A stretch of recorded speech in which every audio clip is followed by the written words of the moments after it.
Bienvenue au cœur du crime, un podcast issu des archives d'Europe 1. Savez-vous que plus d'un tiers des crimes et délits commis en France sont traités par la gendarmerie nationale? Je m'appelle Yann Kermadec. Je suis commandant de gendarmerie. Je dirige une section de recherche dont la mission essentielle est une mission de police judiciaire.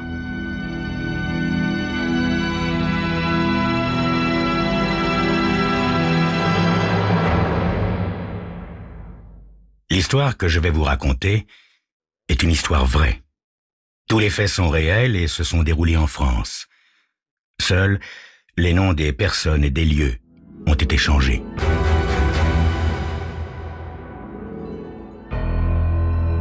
Tommy Andrews retira l'une de ses mains du volant pour donner une claque sur la cuisse de son passager et tous deux éclatèrent de rire. Une lourde voiture, seule dans la rue, arrivait à gauche au carrefour. Tommy l'aperçut et rit de plus belle. « Walt, regarde !» Walt était recroquevillé dans son blouson de cuir noir. Il essaya de se redresser au moment où Tommy appuyait à fond sur la pédale d'accélération. La secousse le renvoya en arrière contre le siège. Sa tête heurta le montant de la vitre. Tommy s'était raidi dans l'attente du choc. Le bolide bondit en travers du carrefour tandis que ses pneus laissaient en crissant des traces de fumée sur l'asphalte. « Hey, Tommy, tu veux nous tuer ou quoi ?»« Non, Walt, simplement donner une leçon à ce vieux dans son vieux taco. Tais-toi et passe-moi une bière. »« Il en reste que deux. »« Deux ?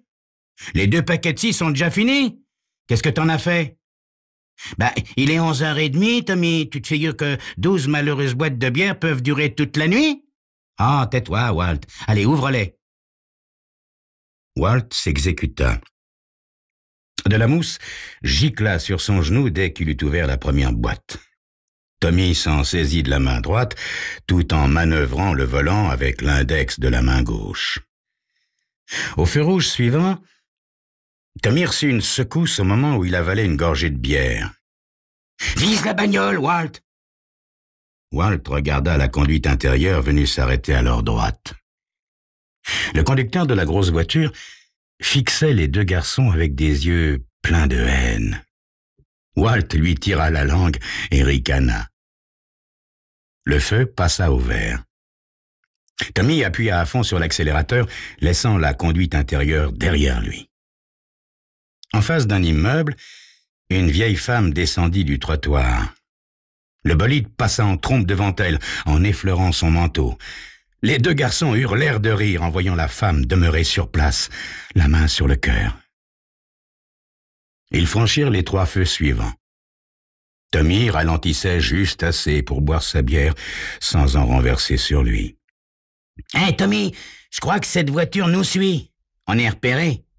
Souviens-toi de ce que le juge a dit, hein? On nous retirera notre permis pour de bon. » « Alors, papa, on se promène ?» cria Tommy à l'adresse de l'autre voiture. Aucune réponse, sinon le même regard glacé et lourd de dégoût. Les mains de l'homme se crispèrent sur le volant. Le cuir de ses gants se tendit à l'endroit des jointures. « Qu'est-ce qu'il y a, grand-père? T'as froid aux mains ?» Brusquement, l'homme retira ses mains du volant. Il prit quelque chose à côté de lui sur le siège. Alors, en quelques secondes, 3 choses se produisirent. D'abord, le feu passa au vert. Ensuite, Tommy appuya sur l'accélérateur et l'homme au volant de la grosse voiture jeta quelque chose par sa portière. Ce quelque chose atterrit avec un bruit sourd sur le plancher du bolide au moment où celui-ci démarrait. « Hein !» s'exclama Tommy affolé en regardant le plancher de la voiture entre ses jambes. « Qu'est-ce que c'est que ça ?» Walt se pencha, palpa la chose du bout des doigts. « C'est pas, Tommy, je sais pas. On dirait une... » C'est alors que la grenade lui explosa au visage.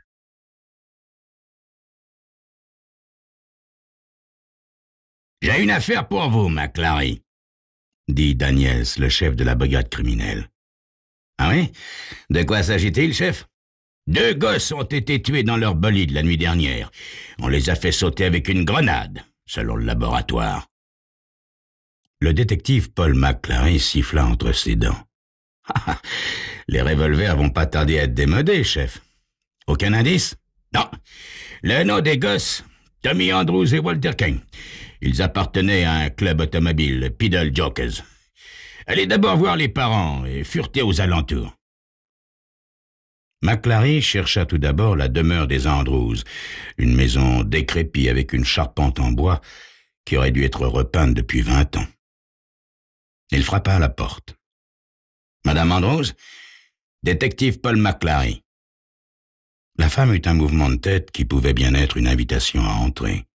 « Je sais combien cela vous est pénible, Madame Andrews, mais je dois vous poser certaines questions. »« Mon Dieu, qui a pu faire une chose aussi terrible, monsieur? Le savez-vous? » ?»« Je suis ici pour le découvrir, madame. Savez-vous si votre fils avait eu des ennuis dernièrement? »« Oh, avec lui, il y en avait toujours. Mais c'était un bon garçon, monsieur. »« Non, je voulais dire, quelques bagarres sérieuses. »« Je ne sais pas, monsieur. Je ne sais vraiment pas. » Chez les Kane, qui habitaient le pâté d'immeubles voisins, McClary interrogea la mère de Walt. Son père était mort depuis 5 ans. « Walt a-t-il été mêlé à des bagarres de bande dernièrement, Madame Kane? »« Non, pas que je sache. »« Et vous ne voyez personne qui ait voulu se venger de lui? »« Non, je ne vois pas, monsieur. Depuis l'accident, il se tenait tranquille. »« L'accident? Quel accident, madame? » Il y a 3 mois, avec le jeune Andrews, Walt conduisait. Ils ont renversé une petite fille qui roulait à bicyclette. Elle s'est précipitée sur leur voiture. Il n'a pas eu le temps de freiner. Et la petite fille est morte sur le coup. Paul McClary enquêta dans le voisinage. Les membres du Peddle Jokers et ceux des Travelers avaient eu une bagarre 2 semaines auparavant.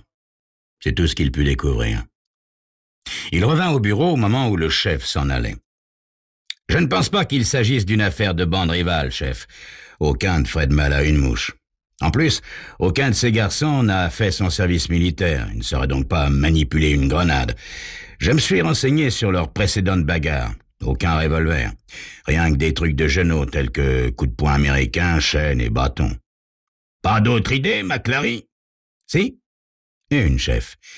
Les 2 garçons, Andrews et Kane, ont eu un accident il y a 3 mois environ.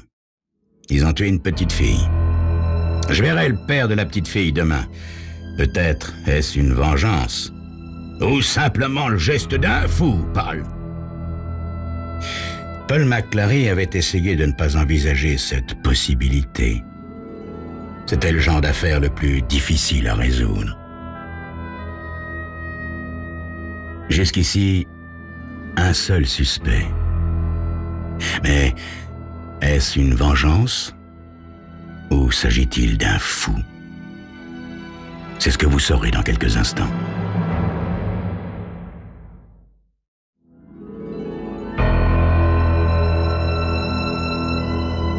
Le détective Paul McClary de la police de Los Angeles est chargé de découvrir l'assassin de 2 jeunes gens qui conduisaient en état d'ébriété.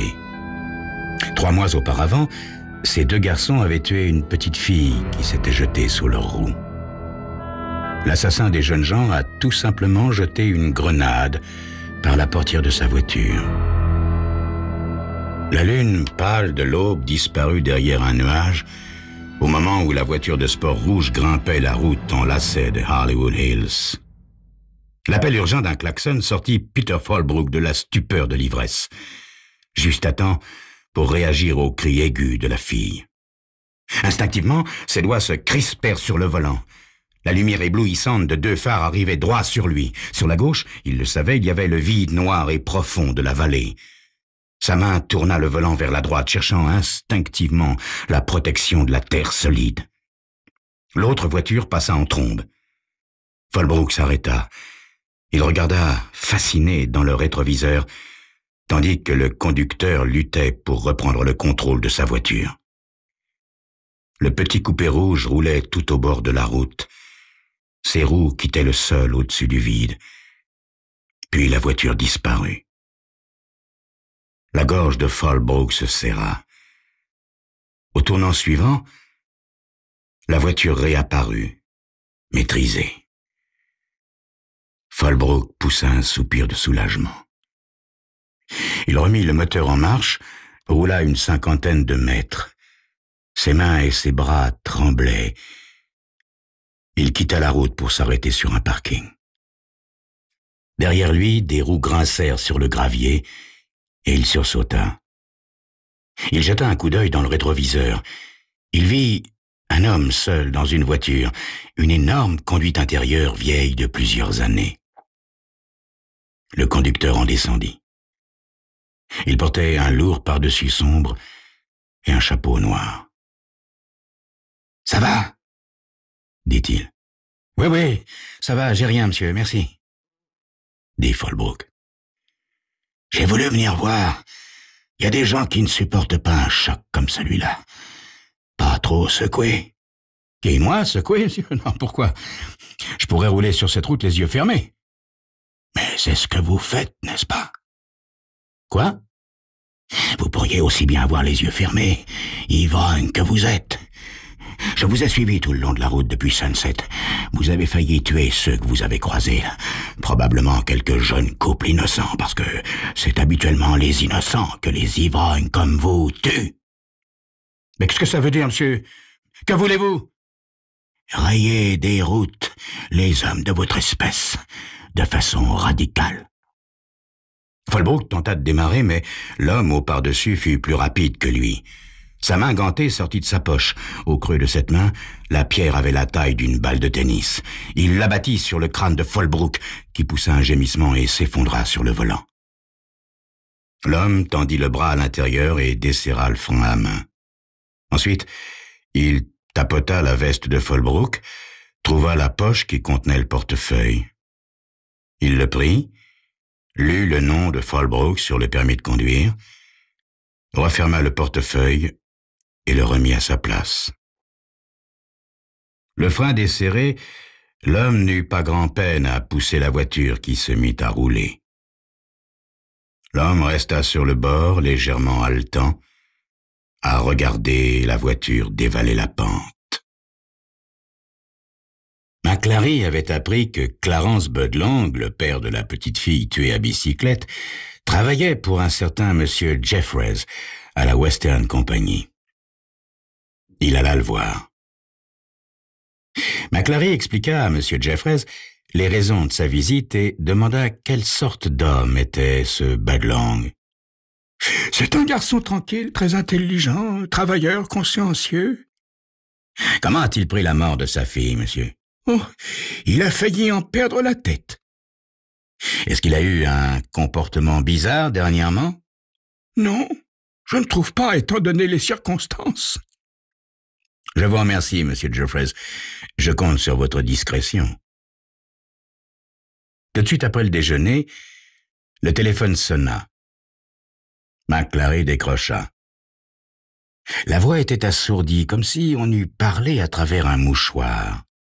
« C'est au sujet de l'affaire dont vous vous occupez en ce moment, celle de la grenade dans la voiture. Vous pouvez ajouter quelqu'un d'autre à votre liste. Hier soir, M. Fallbrook est mort pour la même raison que les deux garçons. »« Mais qui êtes-vous, monsieur? »« Peu importe. Lisez seulement le Daily News du 1er mars. » Un brusque déclic mit fin à la conversation. McClary téléphona à la brigade de la circulation. Ils s'étonnèrent que la nouvelle de la mort de Fallbrook ait été connue aussi vite. Le corps venait juste d'être identifié et les journalistes n'avaient pas encore été prévenus. Dans le Daily News du 1er mars, l'une des lettres envoyées au journal disait ceci. « Le problème de la circulation est une honte pour cette ville, comme pour tout le pays. Chaque jour, des gens meurent dans nos rues, sur nos routes et nos autoroutes. J'ai décidé de débarrasser la ville de ce fléau, de ces monstres de métal, de cette peste infiniment plus insidieuse que celle du XIVe siècle. Désormais, pour que l'on m'identifie, je me ferai connaître sous le nom de l'exécuteur. » Après avoir lu l'article, McClary téléphona au Daily News.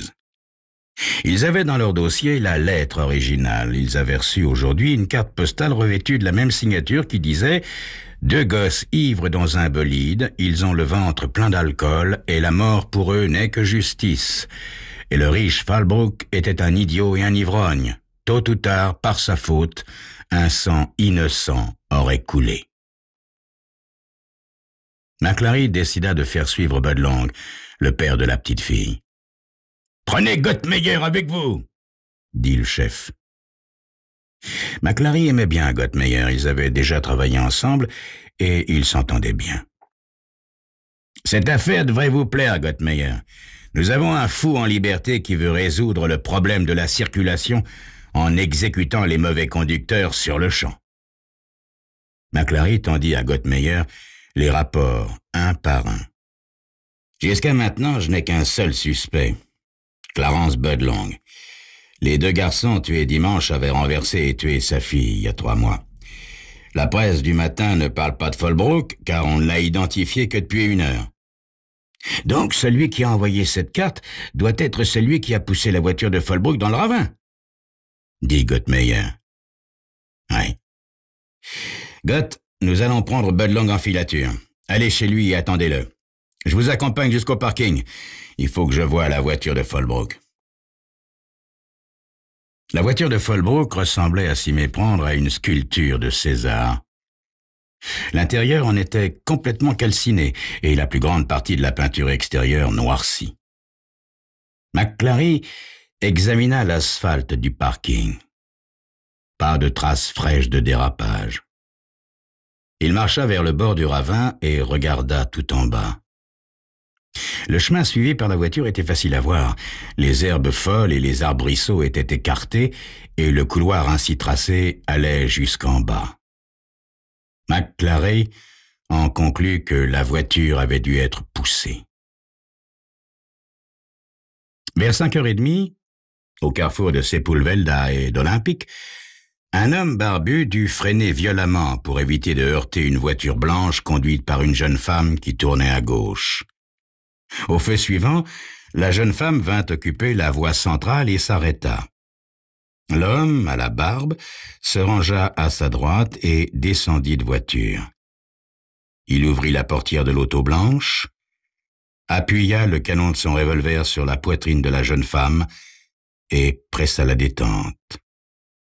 Puis, l'homme regagna sa propre voiture. Le feu passa au vert et tout le monde démarra. La femme pouvait rester là, au milieu de la rue, pendant des heures et des heures, avant que quelqu'un eût l'idée de voir ce qui n'allait pas. À 10h, le mercredi matin, McClary terminait l'examen du rapport détaillé du laboratoire au sujet de la lettre et de la carte adressée au Daily News. Ce rapport indiquait que le papier de la lettre était un papier machine ordinaire, que la machine à écrire était une vieille portative à caractère élite. Plusieurs lettres sautaient, en particulier le A et le E minuscules qui paraissaient légèrement plus bas que la ligne d'impression. Le G majuscule était à peine formé. À 10h15, le téléphone sonna. « Allô, détective McClary, je vois qu'on a découvert le cadavre de la femme. C'est moi qui l'ai tué pour n'avoir pas respecté les priorités. » Puis, l'interlocuteur anonyme raccrocha. McClary se mit en communication par radio avec Gottmeyer. « Allô, Gott, où êtes-vous? »« Dans le parking de la Western Company, Mac. À quelle heure Bud Long est-il rentré chez lui hier soir? »« Oh, 6h30, Mac. Il s'est ensuite absenté jusqu'à 7h ce matin. »« Surveillez-le de près, Gott. Notre exécuteur a encore tué hier après-midi. Peut-être est-ce Bud Long. » L'exécuteur téléphona de nouveau à 14h30. « McClary, les choses sont arrivées au point où l'on me prend enfin au sérieux, hein? Faites bien attention à ce que je vais vous dire. Il y a une bombe dans ma voiture. Si quelqu'un entre en collision avec moi ou si je décide de tamponner une autre voiture, cette bombe fera sauter un pâté d'immeubles de Los Angeles. » McClary regarda fixement l'écouteur. L'exécuteur avait raccroché. Dans 2 heures, tous les bureaux fermeraient. 3 files de voitures de 15 km de long mettraient le cap sur la vallée. Toutes les autoroutes seraient combles. L'équipe de déminage examina la voiture de Bud Long, mais ne trouva rien. McClary, cependant, n'abandonna pas cette piste. L'histoire de la bombe était peut-être du bluff, ou bien Bud Long portait cette bombe sur lui. Tout était possible dans cette affaire insensée. L'exécuteur donna l'alerte par l'intermédiaire du Daily News. Alors, un vent de panique souffla sur la ville. À la nuit tombante, la moitié seulement du nombre habituel de voitures circulait dans les rues. La circulation se faisait lentement, mais les gens avaient l'impression d'atteindre l'endroit où ils se rendaient plus vite que jamais. Le jeudi matin, la ville était toujours dans le même état. Gottmeyer revint au bureau à 10h30. « Vous savez, Mac, cet exécuteur a un bon côté, hein? S'il s'agit de Bud Long, pourquoi est-ce qu'on ne le laisserait pas faire? Il mettrait cette ville au pas en un rien de temps. Peut-être sa façon d'agir est-elle le seul moyen de nous réveiller. » « Allons, Gott, allons.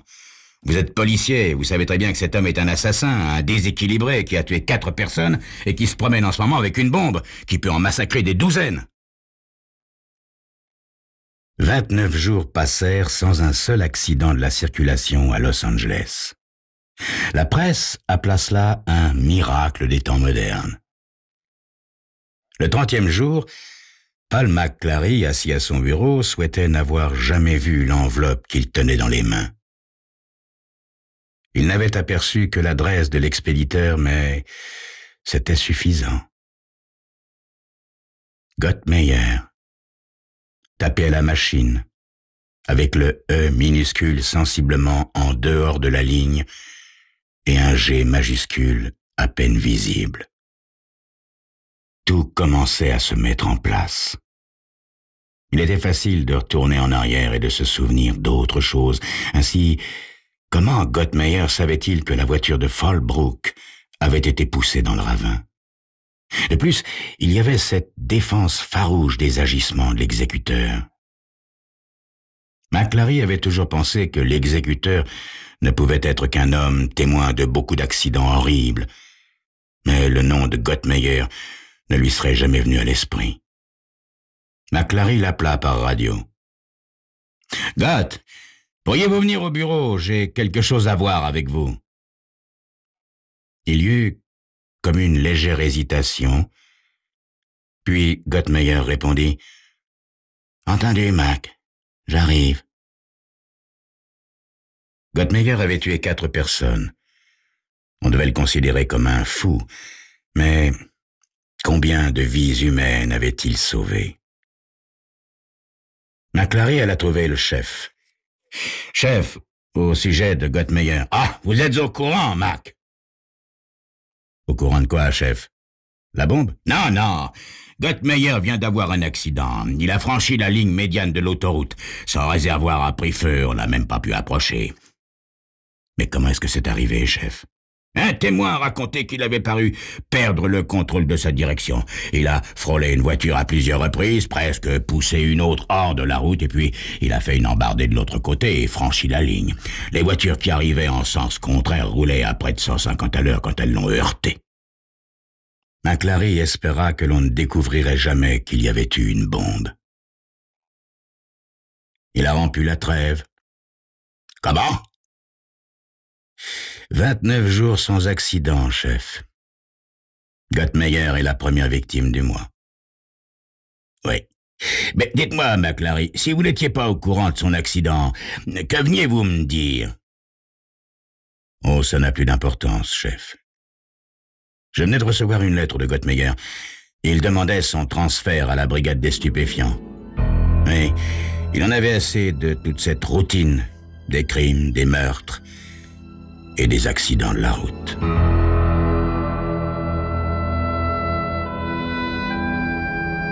Vous venez d'écouter Au cœur du crime, un podcast issu des archives d'Europe 1. Réalisation Julien Tarot. Production Raphaël Mariat. Patrimoine sonore Sylvaine Denis, Laetitia Casanova et Antoine Reclus. Promotion Marie Corpet. Au cœur du crime est disponible sur le site et l'appli Europe 1. Écoutez aussi l'épisode suivant en vous abonnant gratuitement sur votre plateforme d'écoute.